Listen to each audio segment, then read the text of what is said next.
Titanic का हादसा बड़े समुद्रों में, बड़े हादसों में एक बड़ा हादसा माना जाता है। समंदर की इस हिस्ट्री में टाइटैनिक जैसे जहाज का डूबना ये एक बहुत बड़ा डिजास्टर था, और ये एक ऐसा डिजास्टर हुआ कि जिसको हम यूं कह सकते हैं कि ये कुछ ऐसी नाअहल लोगों की नाअहली का नतीजा था। ये ओवरऑल अगर हम इसके ऊपर पूरा रिव्यू करें, पूरी जांच पड़ताल करें, तो यूं लगता है कि इसके अंदर तमाम तार जो इंतज़ामी मामला देखने वाले थे, जिसमें कैप्टन एडवर्ड जॉन समेत, हालांकि इनका साबका कैरियर बहुत मजबूत कैरियर रहा, लेकिन इस सफ़र के अंदर आके ये उनका एक आखिरी सफ़र साबित हुआ। तो टाइटैनिक को वाइट स्टार लाइन कंपनी ने 1909 से लेके 1912 में बनाया। दोस्तों, वीडियो आगे जारी करने से पहले आप हमारे इस चैनल को ज़रूर सब्सक्राइब करें। मैं हूं आपका दोस्त हबीब आज़ाद, आप देख रहे हैं यूट्यूब चैनल। तो दोस्तों, वाइट स्टार लाइन कंपनी ने इसको 1909 से 1912 के इस महदूद अरसा में इसको कंप्लीट किया। ये जहाज़ बहुत बड़ा था, ये तकरीबन 5 मंजिला ऊंचा और तकरीबन 300 मीटर के राउंड अबाउट इसकी लंबाई थी। तो इस जहाज़ के पहले ही सफ़र में 2200 समथिंग कुछ लोग इसके अंदर थे। तो ये बड़ा डिजास्टर इसलिए माना जाता है कि इसमें बदकिस्मती से 500 से ज़्यादा, 509 या कुछ लोगों की जान बचाई जा सकी, बाकी 1500 से ज़ायद लोगों का ये टाइटैनिक जहाज़ का डूबना एक सबसे ठंडा और सबसे गहरा कब्रिस्तान बन गया। 1500 से ज़ायद लोगों का सबसे ठंडा और सबसे गहरा दुनिया के अंदर ये कब्रिस्तान साबित हुआ। तो इसमें कुछ मिस्टेक्स थी, लूप्स होल से, जिनको इग्नोर नहीं किया जा सकता, और ये एक कोई इत्तफाकिया नहीं थे। ये हम यूं कह सकते हैं कि ये कुछ गफलत की ये निशानियां थी। पहली बात तो ये है कि सबसे पहले जो इस जहाज के बारे में यह कहा गया कि ये अनसिंकेबल है, तो इसका मुराद उस वक़्त के दौर में ये लिया गया कि ये जहाज़, ये बात इस वाइट स्टार लाइन कंपनी ने ये बात पूरी दुनिया में जहाँ जहाँ पे ये उनका मीडिया रिसोर्सेज थे, तो ये बात पहुँच गई कि ये जहाज़ अनसिंकेबल है, ना ये डूब सकता है ना ये टूट सकता है।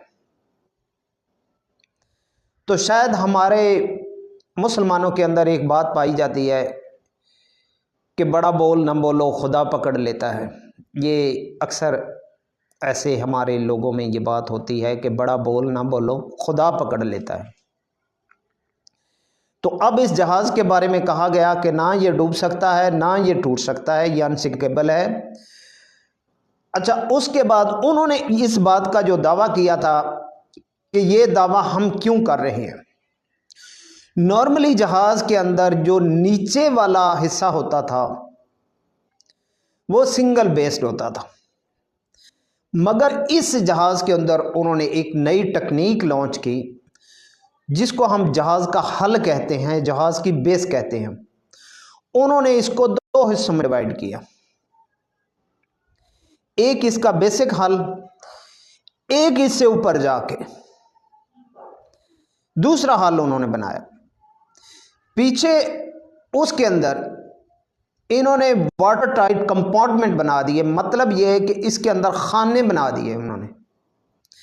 अब इस खानों का मकसद क्या था कि अगर खुदा ना खास्ता कहीं पे किसी एक जगह पे जहाज में आने वाली लाइफ में उनके जहन में ये कोई 50-100 साल की गेम थी, तो उन्होंने कहा कि कभी आने वाली लाइफ में अगर किसी खाने में कोई प्रॉब्लम हो जाती है किसी कंपार्टमेंट में, अगर उसके अंदर पानी भर जाए तो एक नहीं, दो नहीं, तीन नहीं, अगर 4 खाने भी पानी से भर जाए, 4 कंपार्टमेंट के अंदर भी पानी दाखिल हो जाए, तब भी ये जहाज नहीं डूबेगा। उन्होंने कंपार्टमेंट की लेयर इस हिसाब से बनाई थी। मगर इस कंपार्टमेंट में भी एक सबसे बड़ा एक होल था, लूप होल ये था कि इस कंपार्टमेंट को कंप्लीटली ऊपर से बंद नहीं किया गया। इस कंपार्टमेंट को कुछ हाइट पे जाके ऊपर छत के एरिया से ये ओपन था। मतलब अगर पानी का लेवल छत तक चला जाता तो फिर वो दूसरे कंपार्टमेंट में दाखिल हो सकता था ऊपर से। तो ये भी इसके अंदर एक टेक्निकी प्रॉब्लम थी। दूसरी इसके अंदर ये जो टेक्निकी प्रॉब्लम थी, ये वो कहते हैं कि इसकी जो रिवर्ट्स थी, ये जो कील इसके अंदर लगाए गए थे, ये जो कील इसके अंदर लगाए गए थे, जिनसे जहाज को असम्बल्ड किया गया, जिससे जहाज के जो मेन स्ट्रक्चर है इसको जोड़ा गया, तो वहां पे ये जो कीलें लगाई गई, ये कीलें असल में जो लोहा होना चाहिए था वो था नहीं इनका। अब इसमें से कुछ बातें ये मिलती हैं कहीं कहीं पे कि तब ये इस लोहे की कमी थी। जब ये टाइटैनिक बनाया जा रहा था तो इस वाइट स्टार लाइन का किसी और कंपनी के साथ compete था, तो उन्होंने इसको जल्दी कंप्लीट करने के लिए उन्होंने इसकी जो दोबारा से रिवर्ट्स बनाई, ये जो पहले वाली रिवर्ट्स के लिए लोहा था वो तकरीबन इतना था कि ये 60% जहाज को क्लियर कर सकता था, बाकी 40% जहाज के लिए रिवर्ट्स मौजूद नहीं थे। तो इन रिवर्ट्स को दोबारा बनाया गया और इस लोहे की मिकदार को कम कर दिया गया, और दोबारा बनाने के अंदर ये लोहा हार्ड हो गया। और हार्ड होने की वजह से, एक तो ये अपनी मजबूती हार्ड होने की वजह से खो दी, दूसरा ये था कि जिस लोहे से 60% की जगह पे 100% कीलें बनाई गई, तो वो आप समझ सकते हैं कि वो लोहे की मिकदार भी कम हुई। ठीक है, वो उन कीलों की जो मोटाई, चौड़ाई, लंबाई वो भी जो डिस्टर्ब हुई। तो इस हिसाब से ये जो रिवर्ट्स थी ये इसके अंदर एक कमज़ोरी थी। और सबसे बड़ी कमज़ोरी ये थी कि ये जहाज़ अपना पहला सफ़र कर रहा है, जहाज़ के अंदर तकनीकी कोई मामलात हैं अभी जो सामने नहीं आए थे, ये पहले सफ़र के दौरान ही सामने आने थे। तो कोई भी दुनिया में ऐसा नहीं होता कि कोई भी इंसान कोई चीज़ बनाता है, चाहे वो गाड़ी है चाहे कोई भी है, तो वो उसका जो पहला सफ़र है वो बड़े ध्यान से करता है कि ताकि इसके अंदर कोई भी इंजीनियरिंग लूप होल हो तो वो सामने आ सके। अगर कुछ भी ऐसा है, कुछ भी ऐसी हमसे मतलब टेक्निकल कोई खराबी हुई है या रह गई है, तो वो हमारे सामने आ सके। जबकि इस जहाज़ के अंदर इस बात को इग्नोर कर दिया गया। तो सबसे बड़ी बात यह है कि अब मैं ये कहूँगा कि इस पूरे जहाज़ के ऊपर दूरबीन ही नहीं थी, पूरे जहाज़ के अंदर दूरबीन नहीं थी जिससे रास्ता क्लियर किया जा सके। तो आप देखें जहाँ पे माइनस में अपने वो समंदर का टेम्परेचर था, तो आप देखते हैं हमारे पास सर्दी के अंदर जो सर्द होती है, सर्द रातें होती हैं, उनमें एक कोर सी बन जाती है जिसमें इंसान को वाज़े देखना थोड़ा सा मुश्किल हो जाता है ठंड की वजह से। तो इसी तरह उस पूरे समंदर के अंदर एक ठंड की वजह से एक धुंध सी छाई हुई थी और इनके पास दूरबीन भी नहीं थी। एक तो बात यह हो गई कि आपके पास मोटरसाइकिल है, उसकी फ्रंट लाइट नहीं है और आप उसको पूरी स्पीड से भगा के ले जाते हैं, तो भाई हादसा तो कंफर्म है ना, इसमें तो कोई डाउट नहीं है। और ये एक बहुत बड़ी मिस्टेक थी कैप्टन जॉन स्मिथ की, एडवर्ड जॉन स्मिथ की एक बहुत बड़ी मिस्टेक थी कि उसके पास ये पूरा टूल्स ना होने की, जिसकी वजह से दूर तक देखा जा सकता है, ये ऑप्शन नहीं थी। इसके बावजूद जहाज़ की जो रफ्तार थी वो 41 और 42 किलोमीटर फी घंटा की स्पीड थी। जबकि बाज़ जगह पे ये लिखा जाता है कि ये कैप्टन के ऊपर दबाव था वाइट स्टार लाइन कंपनी की तरफ से कि वो जहाज़ को इस तेज़ रफ्तारी से लेके जाएं ताकि एक नया रिकॉर्ड कायम किया जा सके उनकी कंपनी का, कि उनकी कंपनी ने इतना बड़ा टूर इतने घंटों में कंप्लीट किया जिसका एक नया रिकॉर्ड कायम किया, जिसकी वजह से वो कहते हैं कि एडवर्ड जॉन स्मिथ के ऊपर इसका बहुत ज़्यादा दबाव था। और तीसरी बात यह थी कि मैं इसलिए ये कहता हूं कि ये जो जहाज़ का डिजास्टर हुआ था इसके अंदर ये सारी बेवकूफ़ों की टोली थी। समझ आ गई है? इनमें से सब ही ऐसे इकट्ठे हुए थे। दुनिया में जब भी कोई बड़ा नुकसान हुआ तो ये अमीर लोगों की ही वजह से हुआ, या ये अमीर लोगों की गफलत होती है या इनके फैसले होते हैं, इन दो वजूहात से। अब इस अमीर लोगों की जहाँ पे मैं बात कर रहा हूँ, यहाँ पे मैं ये नहीं कहता कि ये जो बिजनेसमैन लोग होते हैं, बिजनेसमैन लोगों के अलावा भी दुनिया में कुछ लीडर टाइप लोग भी होते हैं जिनकी वजह से ये बहुत बड़े बड़े डिजास्टर दुनिया में हो रहे हैं, लाखों लोगों की जान जा रही है। तो ये अमीर लोगों की थोड़ी सी गफलत की वजह से 1500 से ज़्यादा जानों का कब्रिस्तान बन गया। वो लोग अपनी जान से चले गए। ठीक है, तो यहाँ पे जो तेज़ रफ्तारी थी, उसके बाद सबसे बड़ी बात यह थी कि इसके साथ ही इनको आइसबर्ग का एक नहीं 6 वॉर अलर्ट थे जो इन्होंने रिसीव किए कि आगे बहुत बड़े बड़े आइसबर्ग्स हैं, आप अपने जहाज़ को मोहतात और कंट्रोल से चलाइएगा, आप अपने जहाज़ को मोहतात और कंट्रोल से चलाइएगा। तो इन वार्निंग को इग्नोर किया गया, जबकि जो एंड पे इनको वार्निंग आई वो शायद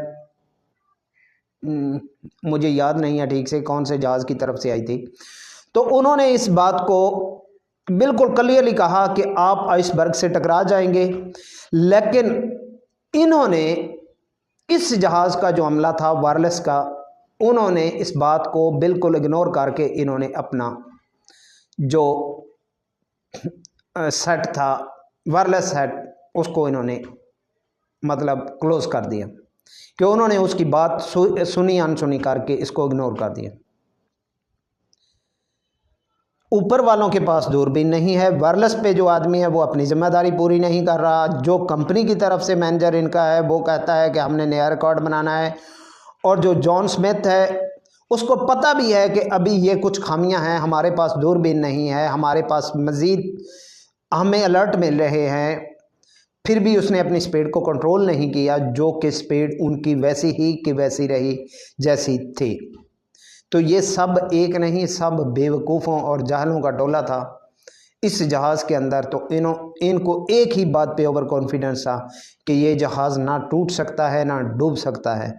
तो बस वो बात आ गई सामने कि खुदा की करनी ऐसी हुई कि यह जहाज़ टूटा भी और डूबा भी, दोनों सूरतें इस जहाज़ के साथ हुई, और ये 1500 लोगों की जान ले गया।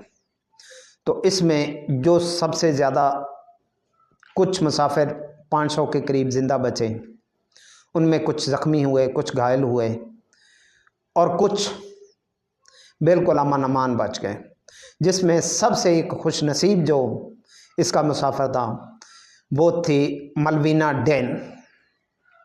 मलविना डैन की उम्र उस वक़्त एस्टिमेटली 2 से 5 माह की बताई जा रही है, जो कि बाद में 2009 के अंदर उनकी वफ़ात हुई, मतलब वो 95 बरस की उम्र तक ज़िंदा रही। तो ये सबसे खुशनसीब मुसाफिर थी जो इतनी कम उम्र में, जब ये डिज़ास्टर हुआ, ये उस जहाज़ पे मौजूद थी, और बाद में ये 95 बरस के राउंड अबाउट ये ज़िंदा रही। तो ये उस जहाज़ की सबसे खुशनसीब मुसाफिर थी।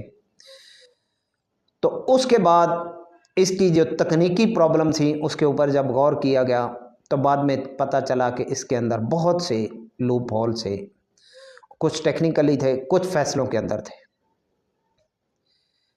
तो ये सारा जो माजरा था, इसकी हिस्ट्री इतनी बड़ी है कि अगर 5 घंटे की भी वीडियो बनाई जाए तो वो बन सकती है, मगर जो मोटे मोटे पेचीदा पॉइंट्स थे उनके ऊपर आज हमने बात की है।